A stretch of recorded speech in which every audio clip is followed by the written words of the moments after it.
The text message appeared on my laptop screen at 1:59 a.m. while I was finishing a presentation for Monday's board meeting. I'd synced my phone to my computer months ago, one of those convenient features you set up and forget about, until it ruins your life. Can't wait to feel you inside me again. Thursday was incredible. Same hotel next week? The message was from my wife's phone, but it wasn't sent to me.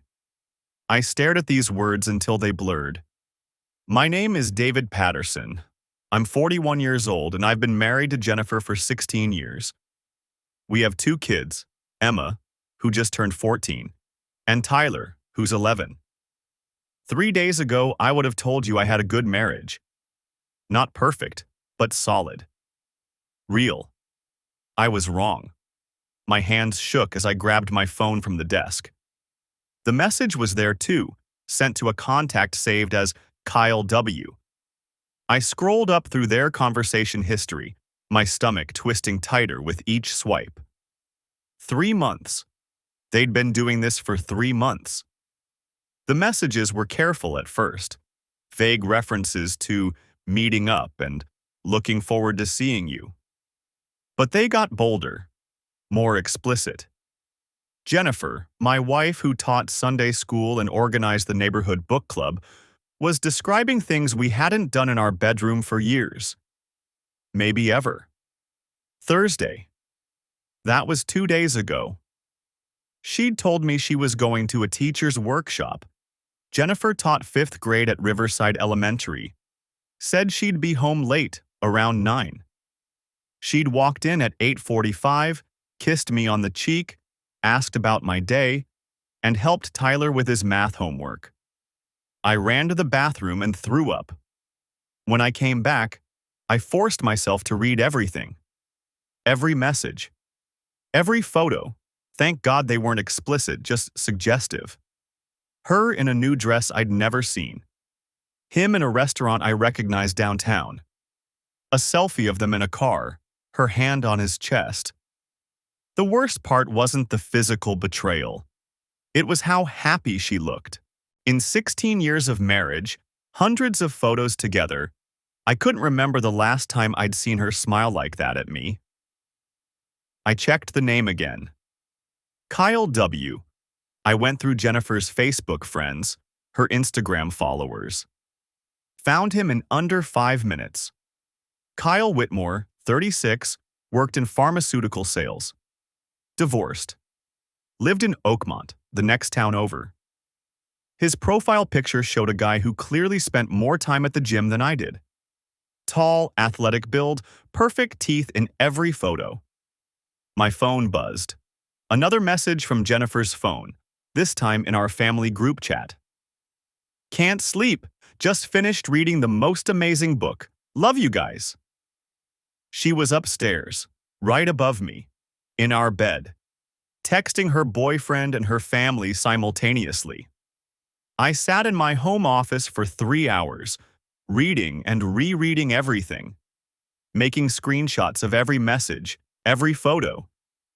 I created a new folder on my laptop, password protected, and saved it all. Then I backed it up to a cloud storage account I opened right there, using an email address Jennifer didn't know about. By 6 a.m., I had documentation of 73 explicit text messages, 16 photos, and a detailed timeline of their affair. They'd met at a medical conference where Jennifer's school had sent her to learn about new health curriculum standards.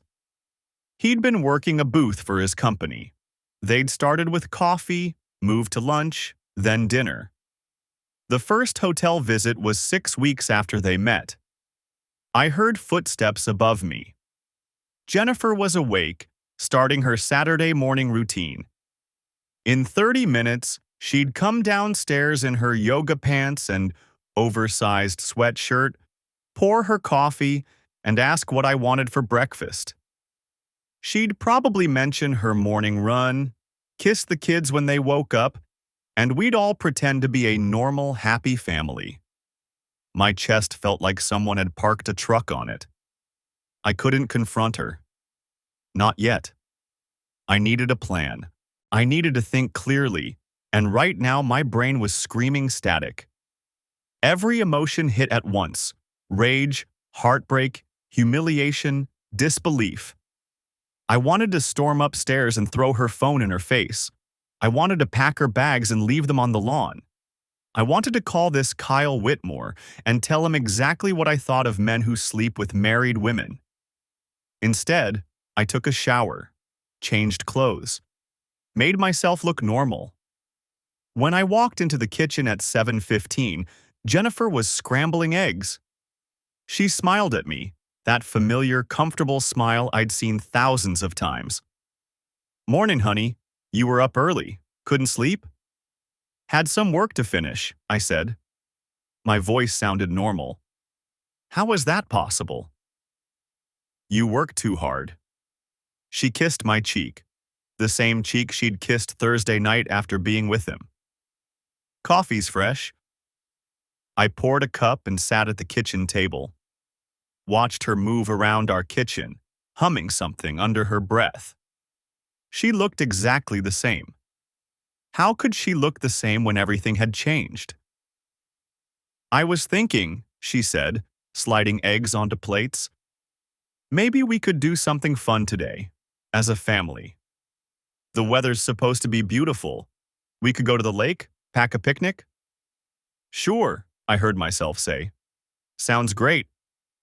Emma stumbled in, still half asleep, followed by Tyler in his soccer pajamas. They sat down, and we ate breakfast together. Jennifer told a funny story about one of her students. Tyler talked about his upcoming game. Emma asked if she could go to the mall with friends. We were a perfect suburban family. A stock photo come to life. And it was all a lie. I excused myself after breakfast, said I needed to make a quick work call. Instead, I locked myself in my office and searched for divorce attorneys in our area. I spent Sunday researching divorce attorneys, while Jennifer took the kids to her mother's house. "Just for a few hours, honey, she's been asking to see them."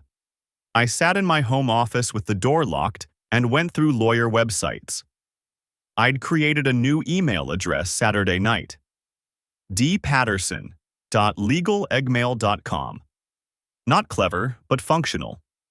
The reviews all blurred together. Compassionate but fierce. Protected my assets. Made a difficult process bearable. I didn't want compassion. I wanted someone who would burn everything down while keeping my hands clean. By 3 p.m., I'd narrowed it to 3 attorneys. I sent consultation requests to all of them using my new email, providing minimal details. Married 16 years, 2 children, evidence of infidelity, need discreet representation. 2 responded within an hour. On a Sunday. The first was Diane Foster, whose website featured her standing in front of a courthouse in a sharp navy suit. "I understand you're going through a difficult time. I have availability Tuesday at 10 a.m. or Wednesday at 2 p.m. My initial consultations are confidential and free of charge." The second was Robert Mitchell. His response was shorter. "Monday, 4 p.m., bring documentation." His office was downtown, 20th floor of the Hartman Building. I chose Mitchell. Monday morning, Jennifer kissed me goodbye at 7:15 a.m., same as always. She smelled like the vanilla body lotion she'd used for years. Her lips touched my cheek, dry, quick, habitual. "Have a good day," she said. "Don't work too hard." "You too." I watched her pull out of the driveway in her Subaru, the Riverside Elementary parking sticker visible in the rear window. She'd be at school in 20 minutes. In her classroom by 8 a.m., writing the day's agenda on the whiteboard in her neat teacher handwriting. Would she text Kyle during her planning period? Probably. Maybe she already had. I went to work, answered emails, attended a budget meeting where I apparently contributed useful input, because my boss nodded approvingly twice.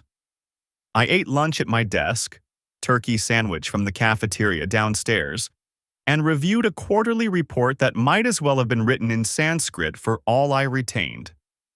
At 3:30 p.m., I told my assistant I had an external meeting and would be out for the rest of the day. The Hartman building was all glass and steel, the kind of place that charged premium rent because it had a view. Mitchell's office was on the 20th floor, just like he'd said. The waiting room was small, tastefully decorated in grays and blacks. A receptionist who looked about 60 glanced up from her computer. "David Patterson?" "Yes?" "Mr. Mitchell is ready for you." No waiting. I appreciated that. Robert Mitchell was maybe 55, with silver hair and the build of someone who'd played football in college and still hit the gym regularly.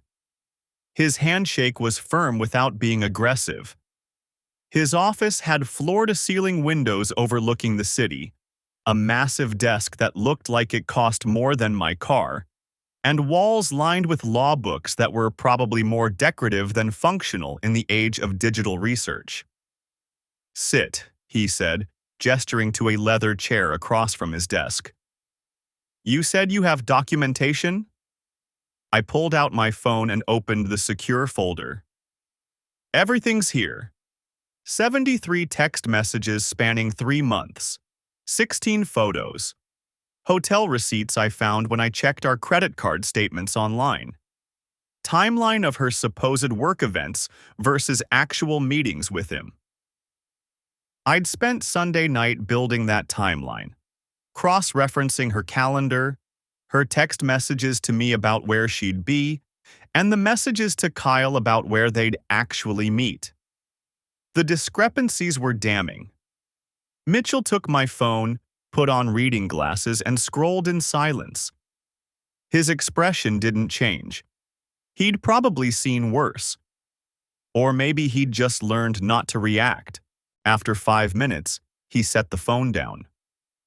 "This is solid," he said. "Very solid. How did you obtain it?" Our phones sync to the same cloud account. I saw a message come through on my laptop while I was working late Saturday morning. After that, I accessed everything through the cloud. Legally obtained then. No hacking, no illegal access. No? Good. He leaned back in his chair. "Does your wife know you have this?" "No." "Does she know you know about the affair?" "No."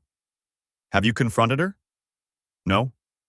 "Have you told anyone else? Friends, family, coworkers?" "No." Mitchell nodded. "Keep it that way. The element of surprise is valuable. Once she knows you know, behavior changes. Evidence disappears. Stories get coordinated." He paused. "How do you want to proceed?" "I want a divorce. I want primary custody of my kids. I want her to understand there are consequences. Infidelity isn't technically grounds for custody in this state unless it directly harms the children. Is there any evidence of that? Has she brought this man around your kids? Has her affair interfered with her parenting?" I thought about it. "Not that I know of. They meet at hotels. She's always home for dinner. She hasn't missed any of the kids' activities." "Then custody will be decided on best interest factors. Stability, involvement, living situation. You both work full-time?" "Yes, but she's a teacher. She's home by 4 p.m. most days. Summer's off, school breaks." Mitchell's expression told me what he thought of my custody chances. "However," he continued, "infidelity can impact asset division and spousal support. This state allows consideration of marital misconduct when determining equitable distribution. Her affair, especially if it involved marital funds for hotels and gifts, is relevant.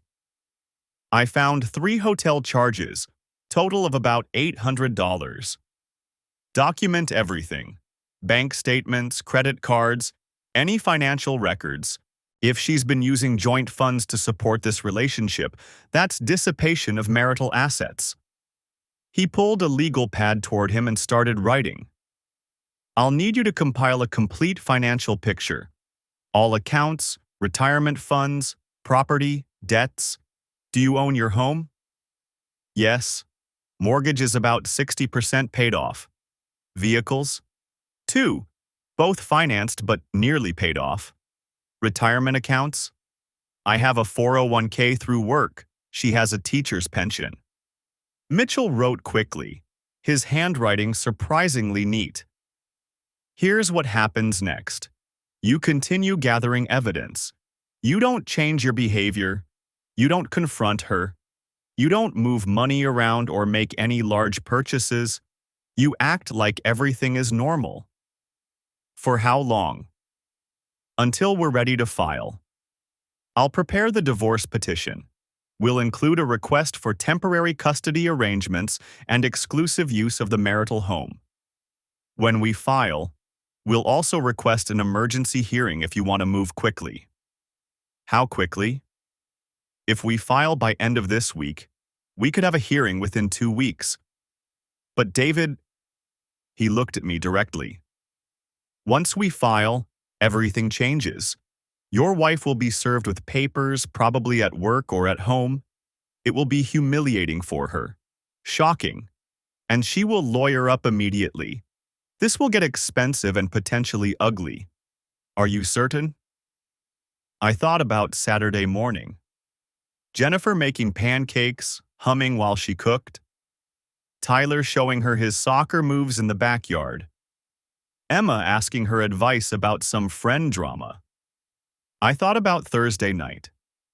Jennifer kissing me goodnight, saying she was tired from her workshop, falling asleep next to me while I stared at the ceiling, knowing she'd spent the afternoon in a hotel room with Kyle Whitmore. I'm certain. Okay. Mitchell stood, extending his hand again. I'll draw up the papers. Plan on filing Friday. I'll need you to come in Thursday to review and sign everything. In the meantime, send me all the documentation you've compiled. Use the secure client portal I'll email you access to tonight. What about her? Should I be worried about her finding out before we file? Does she have any reason to check your phone or computer? No, we've never been that kind of couple. Keep it that way. Don't get sloppy. Don't leave this attorney's business card lying around. Don't search divorce information on shared devices. He paused. And David, prepare yourself. The woman you've been living with for the past few days isn't the woman you'll be dealing with once she's served. People get desperate. They lie. They rewrite history. They make you the villain. She's already done that, I said. She just doesn't know I know yet. I left Mitchell's office at 5:20 p.m. Rush hour traffic meant I didn't get home until 6:15. Jennifer's car was already in the driveway. Through the kitchen window, I could see her moving around, probably starting dinner. I sat in my car for a moment, watching her. She looked up, saw me, and waved. I waved back. 4 more days. I just had to make it 4 more days. The vendor permit application had Jennifer's signature on it. So did the business license for Crafted with Love. I found them Tuesday night while she was upstairs helping Tyler with his math homework. She'd started the farmer's market booth 6 months ago. Just a little creative outlet, she'd said. Something for me. I'd encouraged it. Bought her supplies for her birthday, helped her load the car with inventory every Saturday morning at 6 a.m. before she drove to the Riverside Farmers Market downtown. Every Saturday for 6 months. I sat in my office with a document spread across my desk. The business partner agreement was dated 4 months ago, 1 month after the affair started. Co-signed by Jennifer Patterson and Kyle Whitmore. My hands weren't shaking anymore. That was new. I'd moved past shaking into something colder. I pulled up Kyle's Facebook again. scrolled back through his photos. There, 3 months ago. A picture of him standing in front of a farmer's market booth. Jennifer visible in the background arranging handmade soaps. The caption, supporting local artisans. Shop local on farmer's market. I kept scrolling. 2 months ago, Kyle holding up one of Jennifer's decorative wooden signs. Check out this amazing craftsmanship. Jennifer's hand was visible at the edge of the frame, touching his arm. 6 weeks ago, a selfie of Kyle and Jennifer together at the booth. Her head tilted toward his shoulder. Both smiling. The caption, great Saturday with great company. 43 likes, including one from Jennifer's college roommate and 2 from teachers at Riverside Elementary. They'd been hiding in plain sight. I checked Jennifer's text messages. Found the thread from last Saturday. Jennifer, 6:32 a.m. Leaving now. See you there. Kyle W., 6:35 a.m. Can't wait. Missed you this week. Jennifer, 9:47 a.m. Slow morning. Come to the back of the booth. Kyle W., 9:51 a.m. On my way. Jennifer, 11:23 a.m. That was risky. Kyle W., 11:24 a.m. Worth it. You're so beautiful.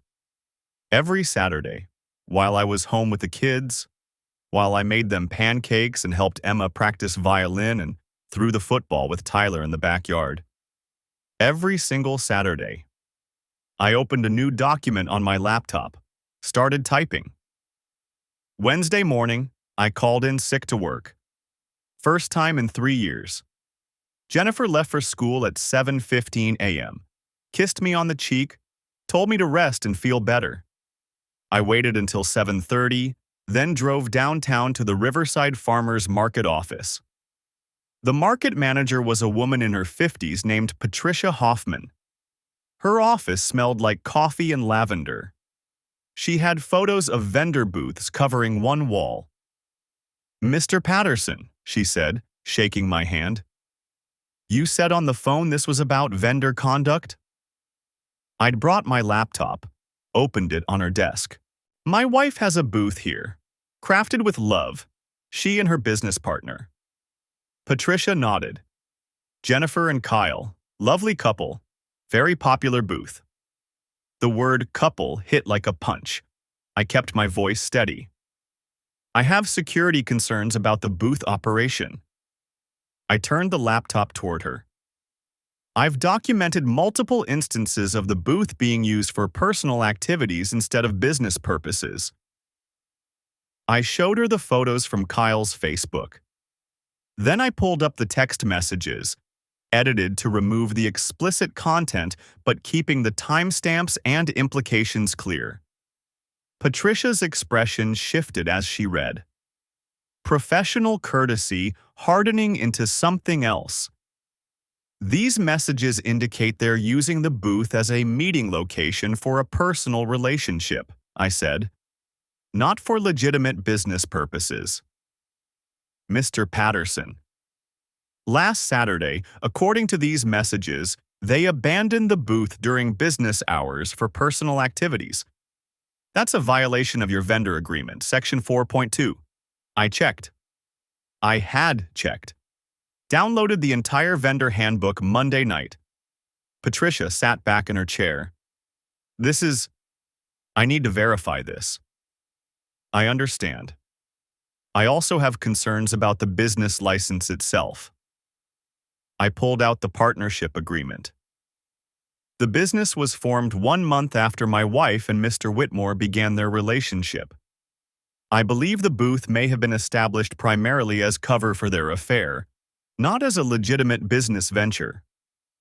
That's a serious accusation. I have 3 months of documentation. I met her eyes. I'm not making accusations.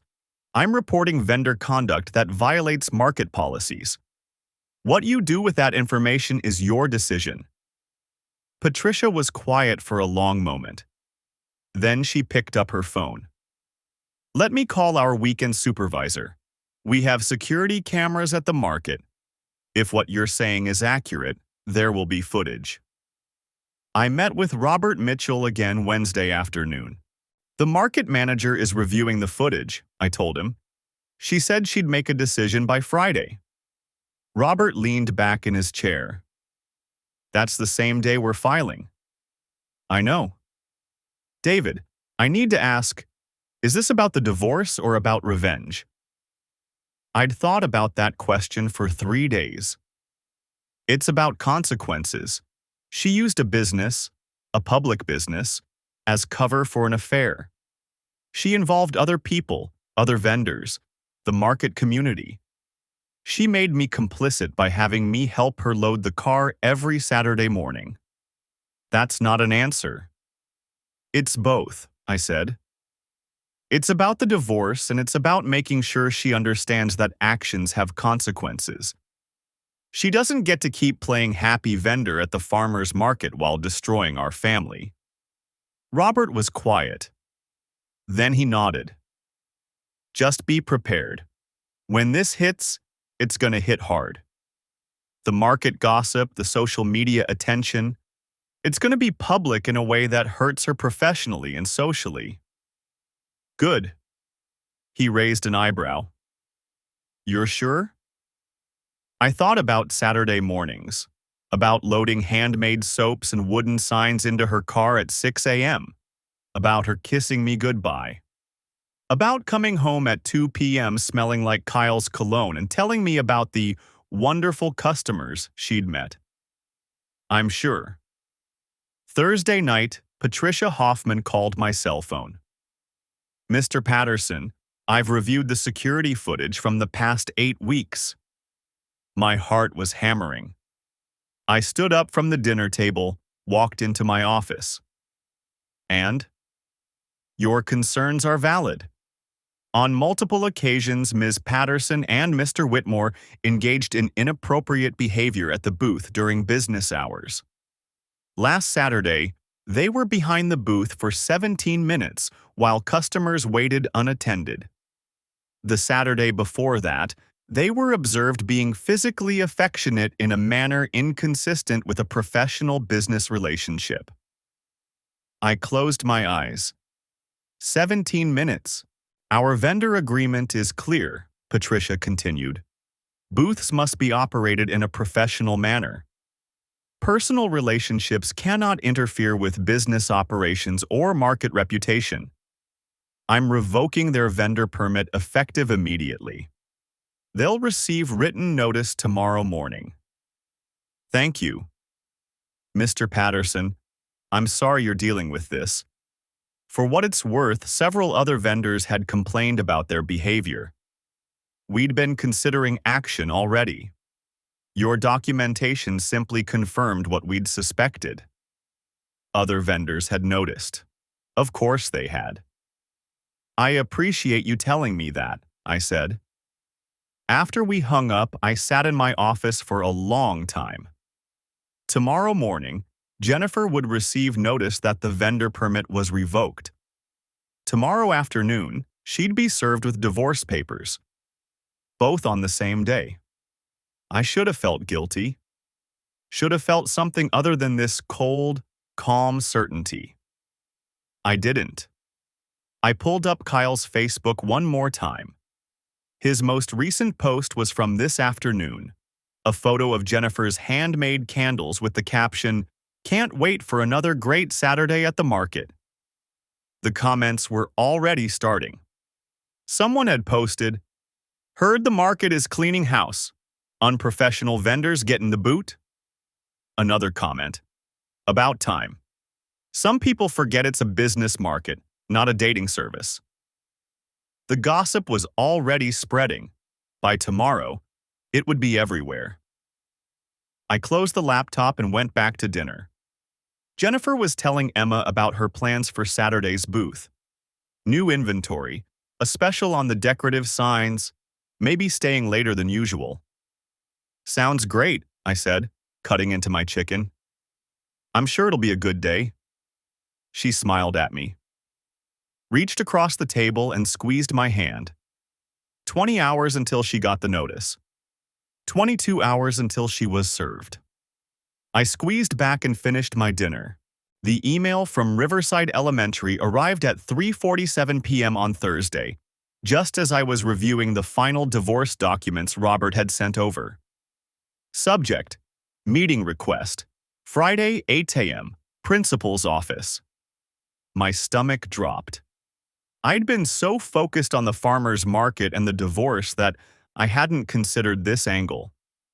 The email was addressed to both Jennifer and me, signed by Principal Linda Foster. Professional, formal. The kind of message that meant someone had said something. I read it 3 times, looking for clues in the sparse text. Important matter regarding classroom environment and professional conduct. That was it. No elaboration, no hint of what had triggered this. Jennifer would see it too. Her school email synced to her phone. I checked the time. She'd be leaving the school now, heading home. I had maybe 20 minutes before she walked through the door, and this time she'd be worried, confused. She'd want to talk about the principal's email, try to figure out what it meant. My phone buzzed. Jennifer, did you see the email from Linda? What do you think this is about? I stared at the message. She was fishing, trying to gauge if I knew something, or maybe she was genuinely confused. Hard to tell anymore. Me. Just saw it, no idea. Maybe about the fall fundraiser? The lie came easily now. 4 days of lying through my teeth had given me practice. Jennifer. At 8 a.m.? That seems serious. Me. I'm sure it's fine. See you at home. I set the phone down and opened my laptop. Time to do what I'd been doing all week. Investigate. A quick search of the Riverside Elementary parent Facebook group showed nothing unusual. The PTA page was quiet. I checked Jennifer's professional Facebook, the one she used for classroom updates and parent communication. Normal posts about upcoming spelling tests and a field trip to the Science Museum. Then I found it. A private message thread in my own Facebook inbox, sent 2 hours ago from Amanda Wright. I knew Amanda. Her daughter was in Jennifer's class. We'd met at back-to-school night, talked about Tyler's soccer schedule. David, I'm not sure if I should be reaching out, but I thought you should know. There's been talk among some of the parents about Jennifer and another vendor at the farmer's market. My sister Karen has a booth there, Karen's Kettle Corn, and she said the market manager shut down Jennifer's booth yesterday for inappropriate behavior. Karen saw them together multiple times, Jennifer and some man, and it didn't look professional. I don't know if this is related to the principal's meeting tomorrow, but I heard that Karen's friend Melissa, her son is in Mrs. Patterson's class, mentioned something to the school. I'm sorry to be the one to tell you this. Please let me know if there's anything I can do. There it was. The gossip had spread from the farmer's market to the school. Melissa, I pulled up the class roster I'd saved from the beginning of the year. Melissa Turner. Her son Brandon was in Jennifer's class. The timeline clicked into place. Market manager revokes the permit Wednesday morning. Karen sees it happen, tells her sister Amanda. Amanda's friend Melissa hears about it, puts 2 and 2 together, and contacts the school Wednesday afternoon. Principal Foster sends the meeting request Thursday afternoon after investigating. 24 hours. That's all it took for Jennifer's carefully constructed life to start collapsing. I heard her car in the driveway. 4:03 p.m., right on schedule. I closed my laptop and walked to the kitchen, started pulling out ingredients for dinner. Spaghetti, Tyler's favorite. Jennifer came through the door looking rattled. Her usually perfect composure had cracks in it, makeup slightly smudged, hair not quite as neat as she normally kept it. "Hey," she said, dropping her bag on the counter. Did you think any more about that email? I kept my eyes on the cutting board, dicing an onion. Not really. You seem stressed about it. It's just weird. She pulled out her phone, read the email again. Important matter regarding classroom environment and professional conduct. What does that even mean? I shrugged. Maybe a parent complained about something? But why would they want you there? Good question. I had an answer, but she wasn't ready to hear it yet. No idea. Guess we'll find out tomorrow. I scraped the onions into the pan, let them sizzle. How was your day otherwise? She hesitated. I could feel her watching me, trying to decide something. Fine, normal. Fourth period was chaotic. Brandon Turner was acting out again. Brandon Turner, Melissa's son. I wondered if Jennifer had noticed anything off about Melissa's behavior during pickup. If she'd sensed the shift. Kids have bad days, I said. We fell into silence. I cooked, she scrolled through her phone. This had become our routine. Parallel lives in the same space, each hiding different secrets. Mine were documented and strategic. Hers were unraveling. My phone buzzed. A text from Robert. Papers ready for service tomorrow. Process server will deliver to her school at 3 p.m. after your meeting with the principal. Confirms receipt and creates clear timeline. Let me know if you want different timing. I typed back, 3 p.m. works. Proceed. Who's that? Jennifer asked. Work thing. I stirred the sauce. We're still on for that presentation next week. Another lie.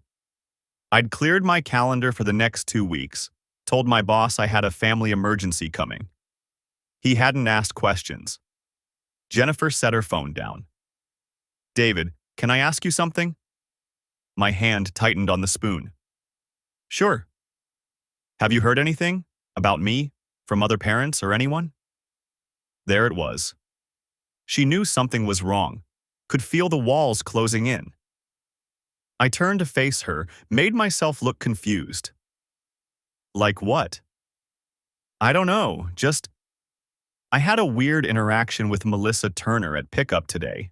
She barely looked at me, and Karen from the farmer's market hasn't returned my texts since Wednesday. Maybe they're just busy, I said. Why would there be talk? She studied my face. I kept it neutral, concerned but not knowing. 4 days of practice. No reason, she said finally. I'm probably overthinking.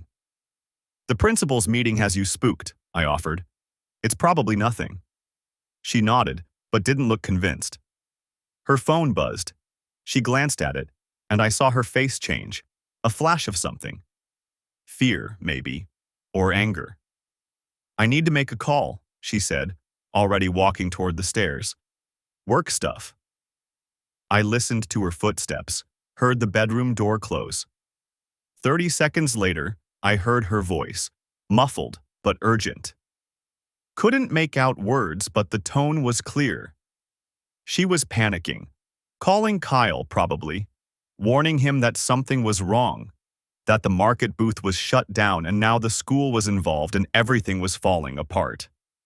I pulled out my own phone, opened the voice recorder app, and set it on the counter.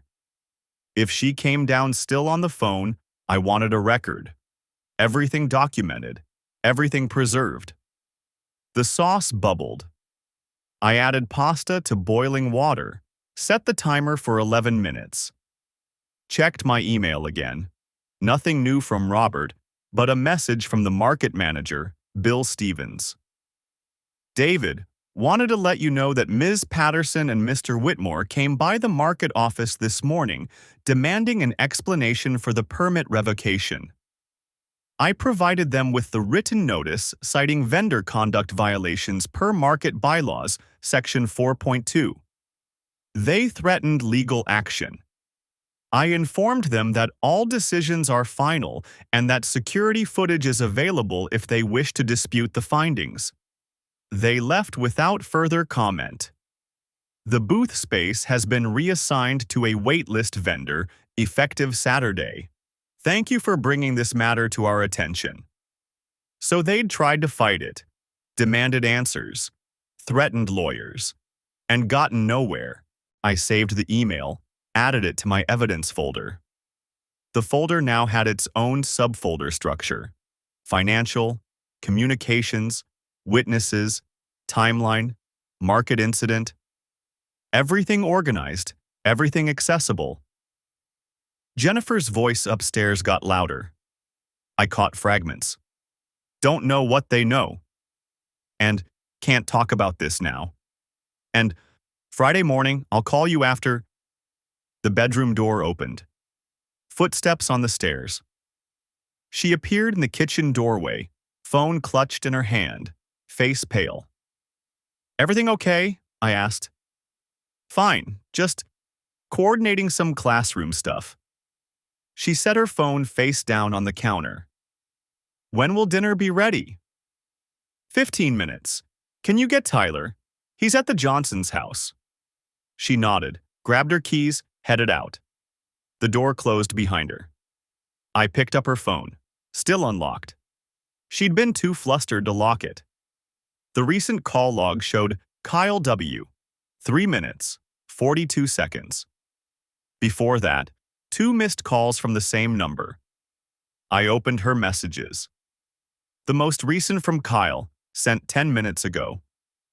The school knows. Someone from the market must have said something. We need to get our story straight. Call me.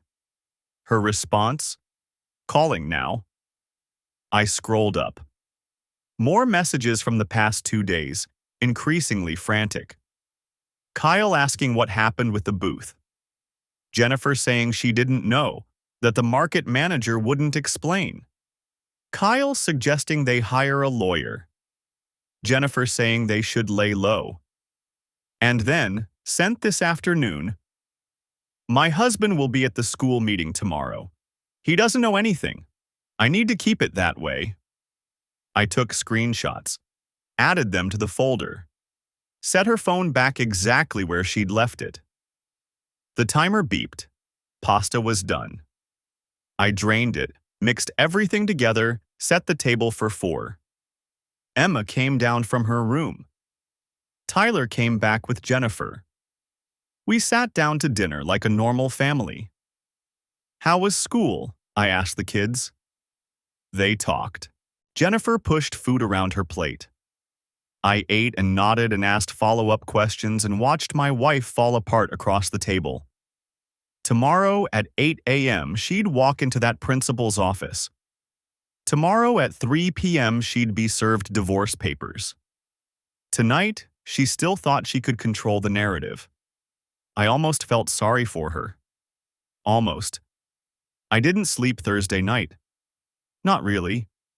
Just lay there in the guest room watching the ceiling fan rotate, counting down the hours until everything detonated. 5:47 a.m. The house was still dark. I'd been showering in the guest bathroom all week, keeping my distance, maintaining the illusion while the countdown ran. Jennifer's alarm went off at 6:15. I heard her moving around upstairs, the shower running, the hairdryer, getting ready for the most important meeting of her professional life, and she had no idea what was waiting. My phone buzzed at 6:43. Robert Mitchell. Process server confirmed for 3 p.m. at school. You still good with this timing? Me. Yes. Robert Mitchell. Principal meeting at 8, papers at 3. It's going to be a hell of a day for her. Me.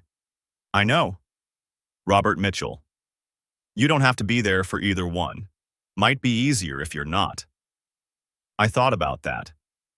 Part of me wanted to see her face when Principal Foster laid it all out. Wanted to watch the careful facade crack. But Robert was right. I didn't need to be there. The consequences would happen whether I witnessed them or not. Me. I'll be at the office. Keep me updated. Robert Mitchell.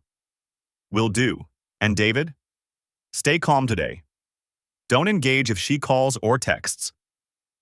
Jennifer came down at 7:15, dressed in her navy suit, the professional armor. She looked tired, dark circles under her eyes that makeup couldn't quite hide.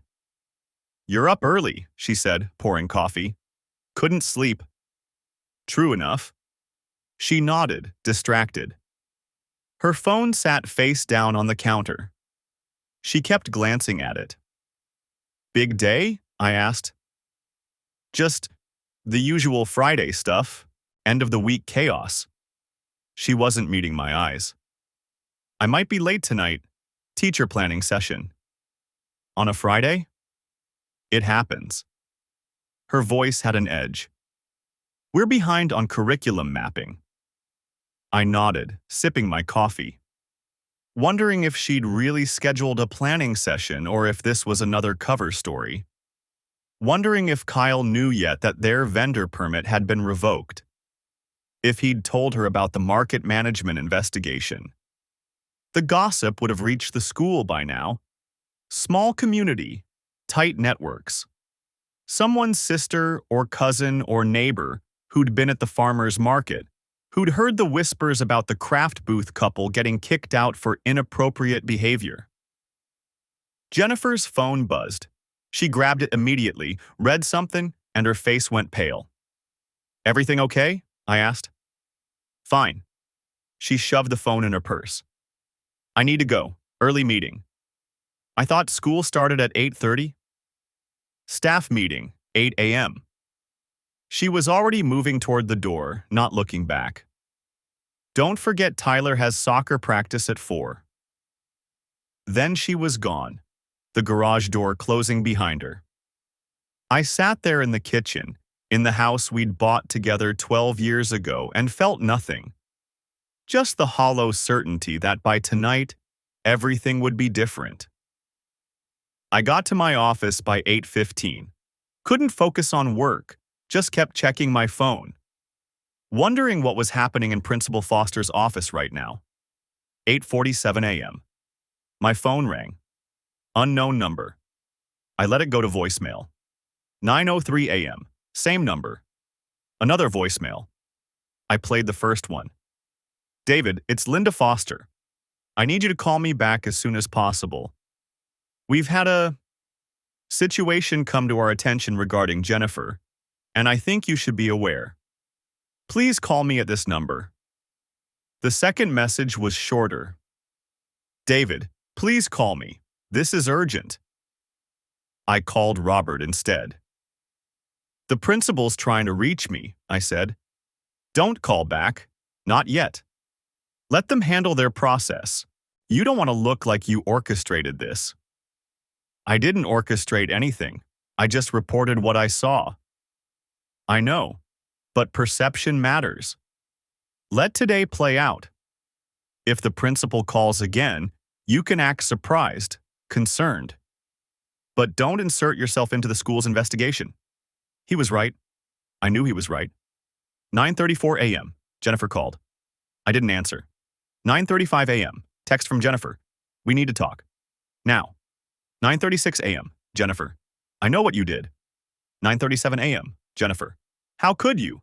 How could you? I stared at those messages. The first real acknowledgement. Not of the affair, of getting caught, of consequences. Robert's words echoed, don't engage. I put my phone face down on my desk. 10:15 a.m. My office phone rang. Internal line. David Patterson. Mr. Patterson, this is Linda Foster from Riverside Elementary. I've been trying to reach you on your cell. I'm sorry, I've been in meetings. Is everything all right? A pause. I'm afraid we have a serious situation involving your wife. Are you available to come to the school?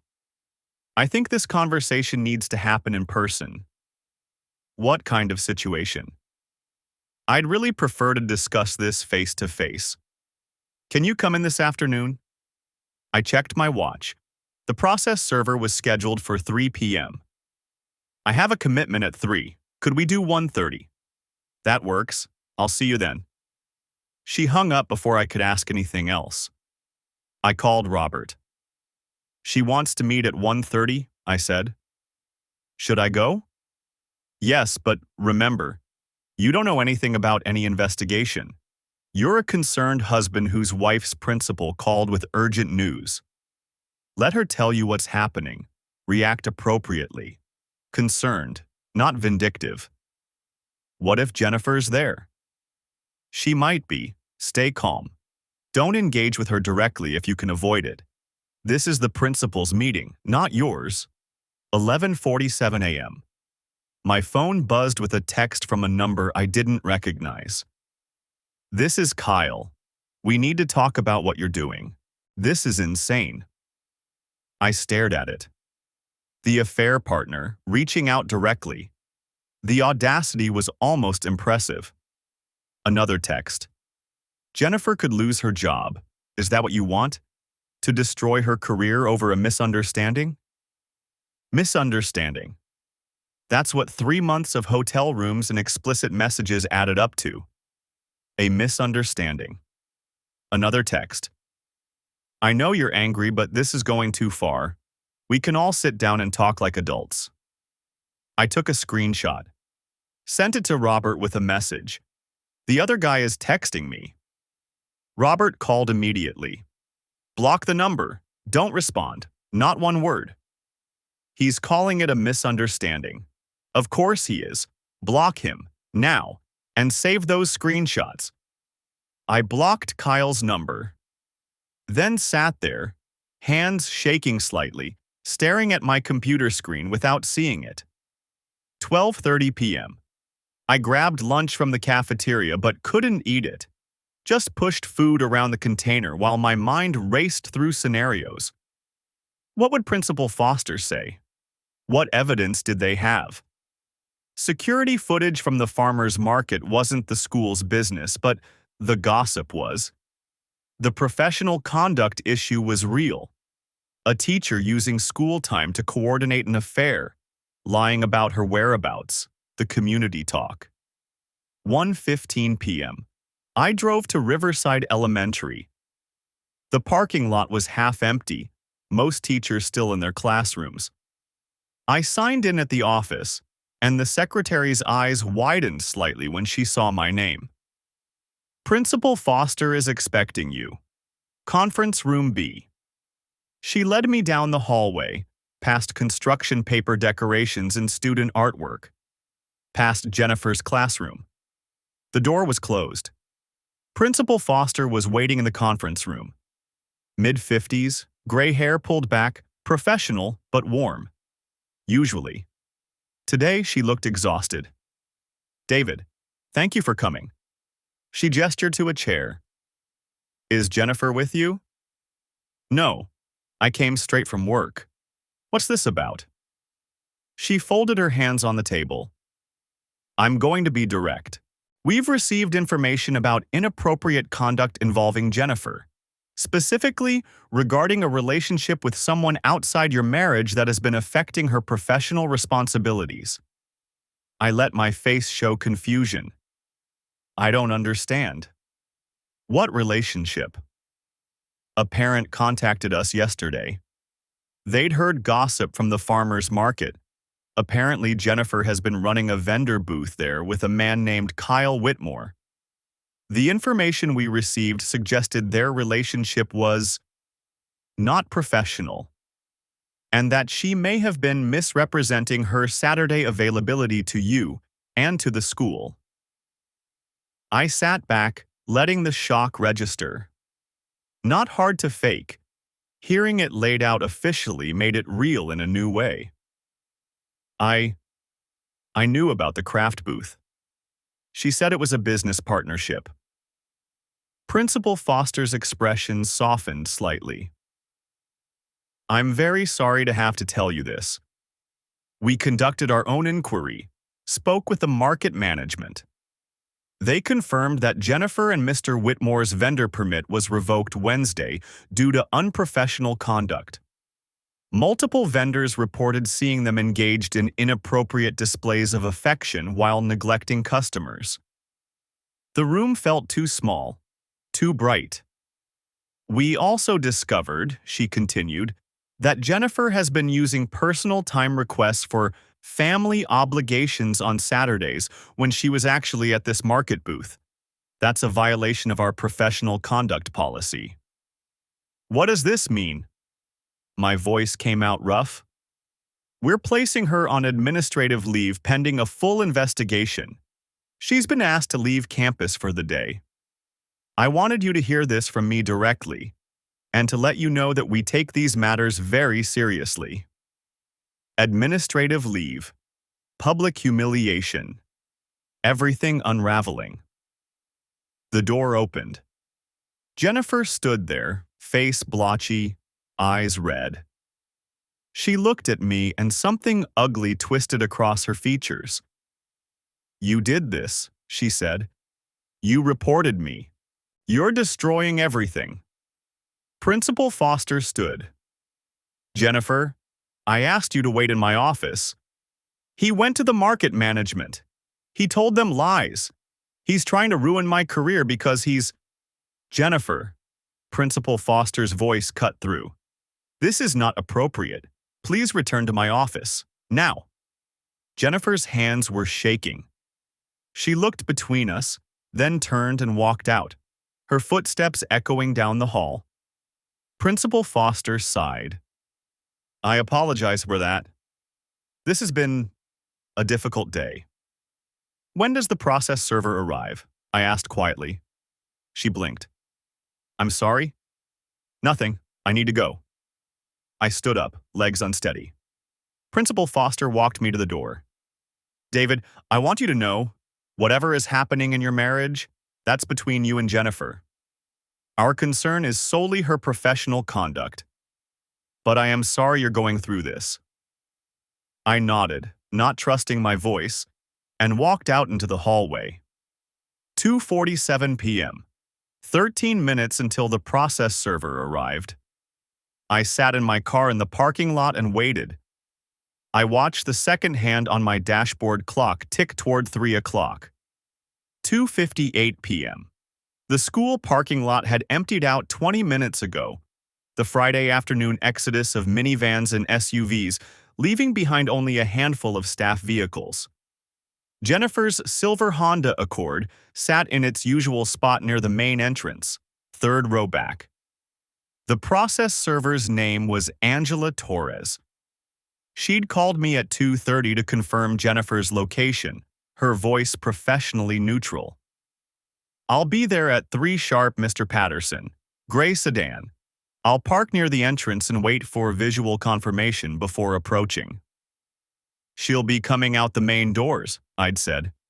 Probably between 3 and 3:15. Friday staff meetings usually wrap up by then. Perfect. I'll have her served before she reaches her vehicle. Now it was 2:59. A gray Nissan pulled into the lot and parked 2 spaces down from Jennifer's car. Angela Torres stepped out, a woman in her mid-30s wearing business casual and carrying a leather messenger bag. She glanced at her phone, then positioned herself near the entrance walkway, looking for all the world like someone waiting to pick up a student. My phone buzzed. Robert Mitchell. Process server in position? He asked. Just arrived. Good. After she's served, don't engage. Don't answer calls or texts from her for at least 24 hours. Let her sit with it. Let her panic reach out to whoever she wants. Her mother, her friends, Kyle. Every conversation she has in the next day will be emotionally driven and potentially useful later. What about the kids? You're picking them up from your mother's at 5:30, correct? Yes? Then you have almost 3 hours. Go home, secure anything you don't want damaged or taken. Important documents, family photos, sentimental items. I've seen people do stupid things when they're served. Better safe than sorry. The main entrance doors opened. Jennifer emerged with 2 other teachers, all 3 carrying tote bags stuffed with weekend work. She was laughing at something one of them said, her head thrown back, completely unaware that her entire world was about to detonate. "She's coming out," I said. "Call me after it's done." Robert hung up. I watched Angela Torres straighten, her hand moving to the messenger bag. The other two teachers peeled off toward the west parking lot. Jennifer continued alone toward her car, fishing in her purse for keys. Angela intercepted her about 15 feet from the Honda. Even from this distance, I could see Jennifer's polite smile, the slight confusion. Angela said something, extended a manila envelope. Jennifer took it automatically, still smiling, probably thinking it was some kind of school-related delivery. Then Angela said something else, the formal declaration I knew. "You've been served." Jennifer's smile vanished. She looked down at the envelope like it had transformed into a snake. Her mouth moved, but I couldn't hear the words. Angela was already walking away, her job done, her legal obligation fulfilled. Jennifer stood frozen in the parking lot, envelope in one hand, purse in the other. She turned it over, saw the law firm's return address. Her shoulders went rigid. Then she tore it open. I watched her pull out the divorce petition, the temporary custody arrangement, the asset disclosure forms. Watched her face go from pale to flushed to pale again. Her hand went to her mouth. She looked around the parking lot like she was searching for cameras, for witnesses, for someone to tell her this was a mistake. Her eyes landed on my truck. I'd parked 3 rows back, partially obscured by a larger vehicle, but not hidden. She stared directly at me for a long moment. I didn't move, didn't wave, didn't acknowledge her beyond meeting her gaze through the windshield. She started walking toward me. I started the engine. She broke into a run, papers clutched in her fist, her tote bag bouncing against her hip. "David! David, wait!" I backed out of the space. She was still 30 feet away. "David, please! We need to talk about this." I shifted into drive. She stopped running, standing in the middle of the parking lot aisle, chest heaving. Through my rearview mirror, I saw her raise the papers above her head like she was waving a white flag. "You can't do this," her voice carried across the lot, high and desperate. "You can't just... We have children, David." I turned onto the main road and drove home. The house felt different when I walked in at 3:27 p.m. Not physically changed. Everything was exactly where it had been this morning when I'd left for my meeting with Principal Foster. But the knowledge that Jennifer had been served, that the legal machinery was now in motion, transformed the space from our home into contested territory. I went to the bedroom first, our bedroom, though I'd been sleeping in the guest room for a week now. Jennifer didn't know that I knew, so she'd never questioned why I'd suddenly developed insomnia and needed a different mattress. The closet held 16 years of accumulated belongings. Her side, my side, the careful organization of a long marriage. I pulled down the 3 boxes I'd stored on the top shelf months ago. Emma's baby book, Tyler's first art projects, our wedding album. Things I'd meant to digitize and never had. Things that couldn't be replaced. I carried them to my truck. Back inside, I went to Tyler's room and found the shoebox of baseball cards his grandfather had given him before he died. Irreplaceable. Into the truck. Emma's room yielded the quilt her grandmother had made, the one she'd slept with every night until she was 10. Into the truck. My office was last. I'd already secured all the financial documents, all the evidence, everything that mattered legally. But there were other things. The first edition Hemingway my father had given me for college graduation. the watch my grandfather had worn in Korea, the framed photo of my parents on their 50th anniversary, 6 months before my father's heart attack. All of it went into the truck. At 4:15, I locked the house and drove to a storage unit I'd rented 2 days ago under my name only. Climate-controlled, 24-hour access, paid for 6 months in advance. I loaded everything inside, photographed the contents for documentation purposes, and locked it behind a combination only I knew. My phone had been buzzing continuously since 3:05. 17 calls from Jennifer. 12 text messages. I didn't read them. Robert had been clear. 24 hours of silence would drive her to make mistakes, to reach out to people who might say things useful in court, to act on emotion instead of strategy. At 4:47, a different number called. I didn't recognize it, but the area code was local. I let it go to voicemail.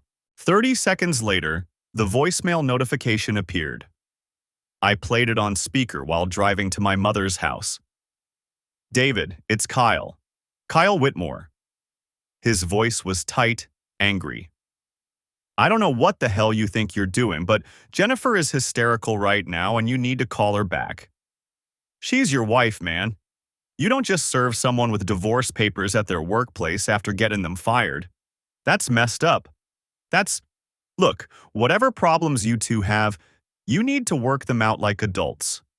For your kids, if nothing else. Call her back." I deleted the voicemail and blocked the number.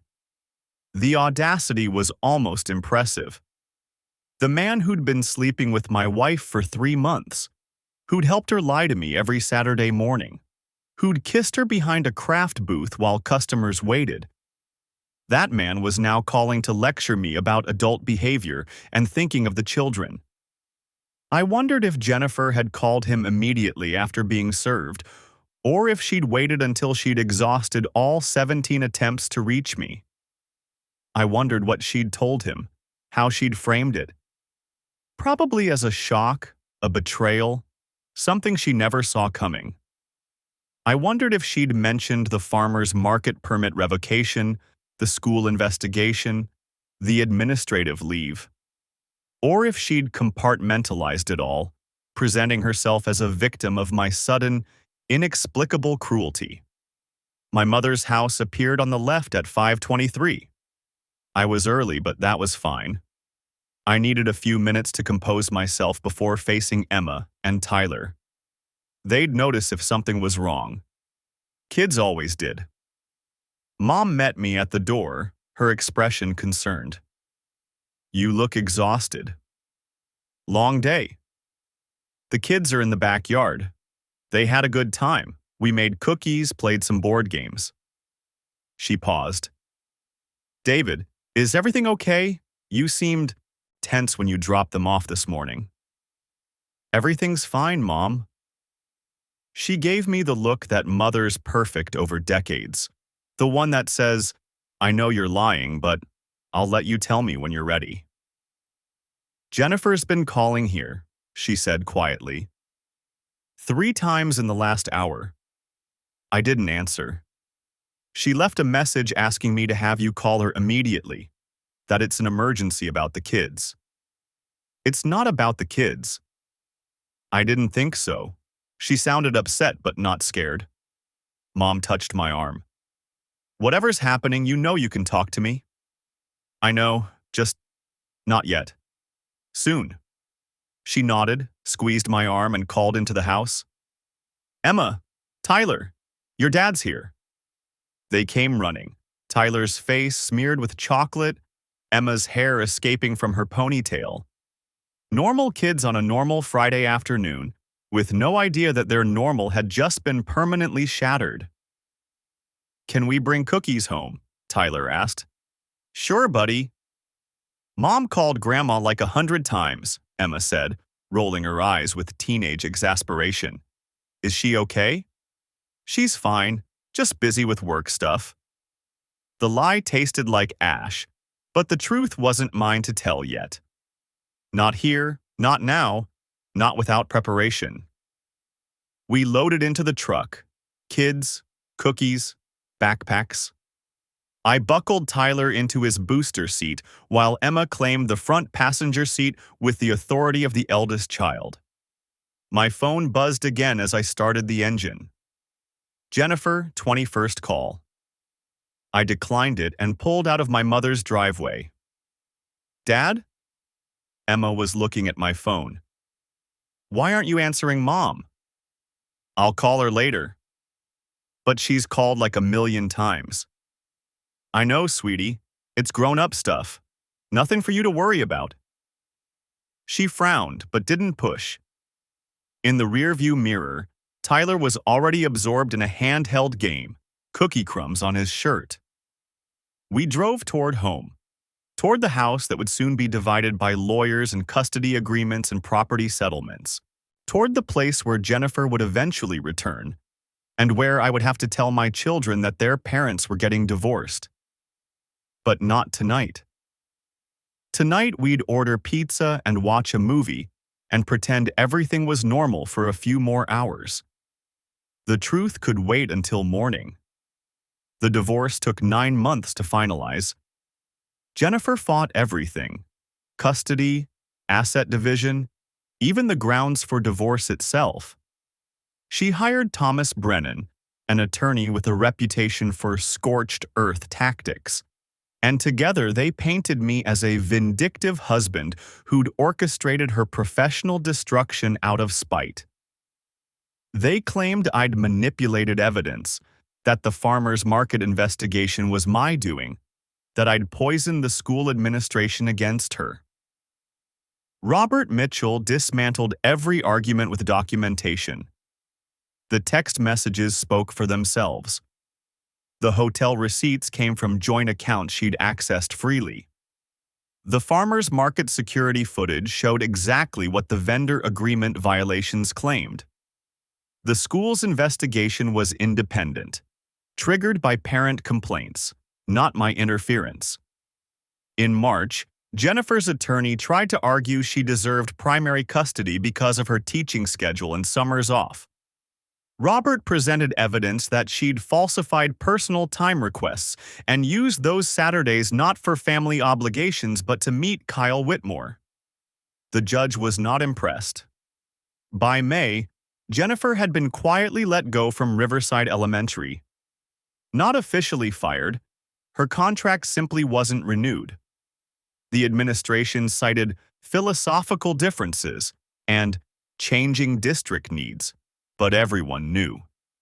Small towns don't forget. Kyle Whitmore stopped returning her calls in April. I knew because Emma accidentally mentioned seeing her mom crying over text messages one weekend. He'd apparently moved on to someone without complicated legal entanglements. The final decree came through in September. I got primary physical custody, 60% time with the kids. Jennifer got 40%. The house went to me. I refinanced to buy out her equity. She got half my 401k. I kept my pension. We split the vehicles. No spousal support. Her affair and misuse of marital funds balanced the scales there. Jennifer moved into a 2-bedroom apartment across town. Got a job at a private tutoring center, making half her teacher's salary. She sees the kids every other weekend and one evening a week. She's civil during exchanges, professional almost.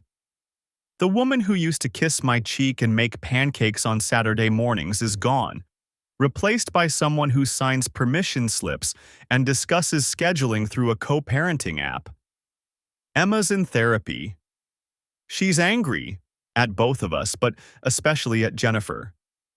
Teenagers don't forgive betrayal easily, and finding out your mother lied about where she was every Saturday for months damages trust in ways that take years to rebuild.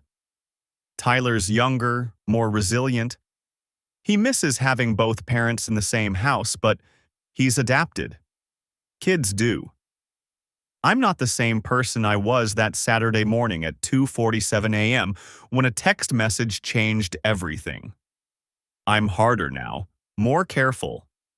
I don't trust easily, don't believe in the permanence of anything. I've learned that 16 years of marriage can dissolve in 3 months of hotel rooms and secret text messages. That the person sleeping next to you can be a stranger. That love, or what I thought was love, isn't enough to stop someone from choosing selfish desire over family. People ask if I regret how I handled it. The documentation, the strategic timing, the calculated exposure? The answer is no. Jennifer made her choices for 3 months while I was faithful, present, working to support our family. I made mine in 4 days, and I made them with clarity and purpose. Did I destroy her career? No. She did that herself the moment she turned a business venture into cover for an affair and violated her professional obligations. I simply ensured the people who needed to know, the market management, the school administration, had accurate information. Did I ambush her with the divorce papers? Yes. Because she'd ambushed me with betrayal every single day for 3 months, kissing me goodnight after spending afternoons with another man. Turnabout isn't just fair play, it's justice. The moral of this story isn't complicated. Actions have consequences. Jennifer wanted the excitement of a new relationship without giving up the security of marriage. She wanted the validation Kyle provided while keeping the family structure I maintained. She wanted everything, and she thought she was clever enough to have it. She was wrong. The affair itself wasn't what destroyed our family. Her choices did. The lies, the manipulation, the willingness to risk everything for temporary pleasure. Those were the real betrayals. I learned that trust, once broken, can't be repaired by apologies or promises. I learned that documentation matters, that evidence is power, that being strategic isn't the same as being cruel. I learned that protecting yourself and your children isn't revenge, it's responsibility.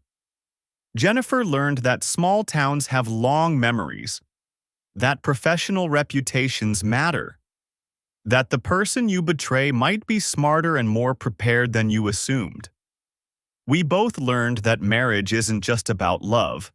It's about integrity, honesty, and the daily choice to honor your commitments, even when something shinier catches your eye. It's been 14 months since that Saturday morning. I still sleep in what used to be the guest room. I had the master bedroom completely redecorated, new furniture and paint, erasing the space we'd shared. The house feels different now, quieter but more honest. Emma's doing better. Her therapist says she's processing the divorce in healthy ways, learning that her mother's choices weren't her fault. Tyler still asks occasionally when mom's coming back home. I tell him the truth in age-appropriate terms. Mom and Dad both love him, but we're better as separate families now. I haven't dated, haven't wanted to. Maybe someday, but not yet. Right now, I'm focused on being the parent my kids need, rebuilding the stability Jennifer shattered. I saw her last week at Tyler's soccer game. She sat on the opposite side of the field with her parents, cheering when he scored. We didn't speak beyond a brief nod of acknowledgement. That's how it is now. Two people who used to share everything, reduced to polite strangers connected only by the children we created. Sometimes I wonder what would have happened if I'd never synced my phone to my laptop. If that message had gone unseen, if I'd remained ignorant while she continued the affair. How long would it have lasted? Would she have eventually ended it, come back to our marriage with her secret intact? Would I have lived the rest of my life not knowing?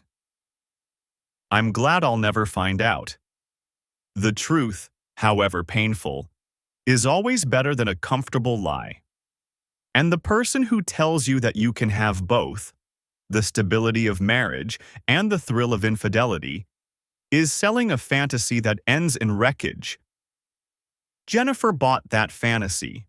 She paid for it with her career, her marriage, her daily access to her children, and her reputation. I paid for it too, with my trust, my belief in permanence, my faith that commitment means something. But I still have my integrity. My children know they can count on me. And when I look in the mirror, I see someone who faced betrayal and responded with strength instead of weakness, strategy instead of chaos. That's worth more than the marriage I lost. That's worth everything.